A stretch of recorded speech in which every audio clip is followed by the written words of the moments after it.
काही लोक विधेयकाचा एकही अक्षर न वाचता विधेयकाच्या विरोधात बोलतात। विधेयकाच्या विरोधात बोलणं म्हणजे कडव्या डाव्यांचं समर्थन करणं। नाव न घेता उद्धव ठाकरेंवर मुख्यमंत्री फडणवीसांची टीका।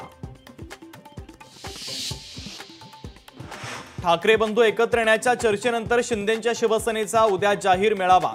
ठाकरे बंधूंवर शिंदे कोणती भूमिका मांडणार याकडे राजकीय वर्तुळाचं लक्ष।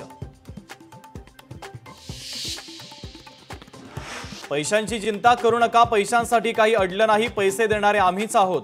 पैशांच्या बॅगवरून मंत्री संजय शिरसाट यांचं पुन्हा एकदा नवं वक्तव्य। पालिका निवडणुकीमध्ये रिझल्ट हवा, बाळा नांदगावकरांच्या गटाध्यक्षांना सूचना। संवाद मेळाव्यात गटाध्यक्षांनी केलेल्या आणि न केलेल्या कामांची उजळणी।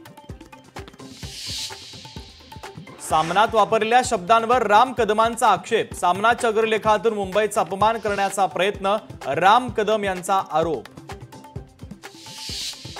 शक्तीपीठ महामार्गाच्या मुद्द्यावरून राजेश क्षीरसागर आणि सतेज पाटील यांच्यात जुंपली।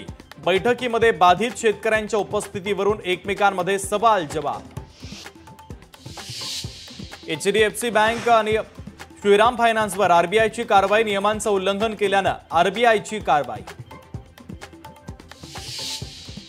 संभाजी ब्रिगेडचे प्रदेश अध्यक्षांवर शाहीफेक। अक्कलकोटमध्ये प्रवीण गायकवाडांवर शाहीफेक। शिवधर्म फाउंडेशन आणि शिवभक्तांकडून शाहीफेक।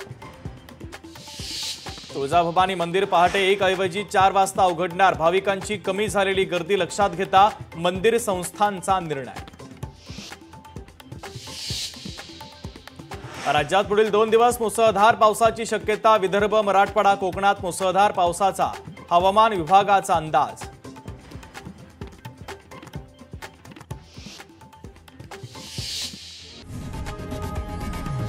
लोकशाही मराठी ऐका, पहा, जागरूक रहा।